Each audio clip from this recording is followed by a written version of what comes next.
ہمارے جو ہیں وہ سب کچھ کرا کے ساری کوششیں کرنے کے باوجود بھی 7-8-10 بلین ڈالر سے اوپر نہیں جا رہے. It is very unfortunate. تو یہ چیز جو ختم ہونی ہے. ہمارے جو ارد گرد ملک ہیں مثلا انڈیا ہے, ہمارا انڈیا کے ساتھ بالکل ہم برابر جا رہے تھے, اور اس برابری میں جو خرابی آئی ہے وہ یہی ہے کہ ہم اپنا سسٹم جو ہے اس کو تسلسل نہیں دے سکے, کنٹینیوٹی نہیں رہی. ڈیموکریٹک سسٹم جو ہے وہ ڈی ریل ہوتا رہا, اور اس کا یہ نتیجہ ہے. ابھی رانا صاحب منموہن سنگھ کی بات کر رہے تھے. منموہن سنگھ نے انڈین اکانومی کو ٹرن اراؤنڈ کیا, اور وہ جو 2 یا 3 بلین ڈالر کی ان کے فارن ایکسچینج ریزروز اب hundreds of billions of dollars پہ چلے گئے. تو انہوں نے ایک تسلسل رکھا, کانگریس نے بھی, اور اس کے بعد بی جے پی کی جو گورنمنٹ ہے اس نے بھی اکنامک گروتھ کے اوپر بڑی توجہ دی. اور میں سمجھتا ہوں کہ تمام اپنی ڈومیسٹک ناکامیوں کے باوجود, ریپریشن اور سپریشن کے باوجود, مائنارٹیز کے ساتھ اتنا خوفناک سلوک کرنے کے باوجود, اور غربت بھی وہاں بہت زیادہ ہے. یو این ڈی پی کی رپورٹ کے مطابق آلموسٹ 40% انڈینز جو ہے, ہیوج پاپولیشن بلو دی پاورٹی لائن, خط غربت سے نیچے زندگی بسر کر رہی ہے, لیکن ان کا growth rate is very impressive. اور آج اسی لیے انڈیا جو ہے وہ انٹرنیشنل سٹیج پہ اسرٹ کر رہا ہے اور کہہ رہا ہے کہ جی ہم تو سپر پاور ہیں, اور وہ چاند پہ بھی چلیں گے. تو ہمیں اپنا محاسبہ کرنا ہے کہ ہم نے کہاں غلطیاں کی ہیں.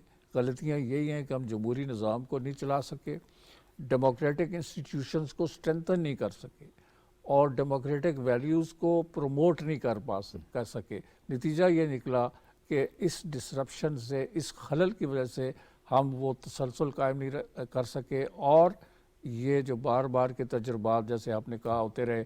اور آج ہم یہ حالت ہے کہ نہ ہمارے پاس فوڈ سیکورٹی ہے, ہمارے پاس تیل کی قیمتیں خوفناک حد تک بڑھ رہی ہیں, بجلی کی قیمت تو پورا ملک جو ہے اس پر چیخ و پکار کر رہا ہے. تو یہ ہم ایک بڑی نازک صورتحال میں, تو میں سمجھتا ہوں کہ this is the time to learn lesson, کہ ہم نے پیچھے کیا غلطیاں کی ہیں, ان غلطیوں سے سبق سیکھتے ہوئے اپنی مستقبل کی جو راہ ہے اس کو بالکل درست کر لیں. ٹھیک ہے. ذوالفقار علی بدر صاحب, ظاہر ہے کہ آپ لوگ میثاق معیشت کی بات کرتے رہے, آصف علی زرداری صاحب بھی اسمبلی میں بات کرتے رہے, میاں شہباز شریف صاحب بھی بات کرتے رہے.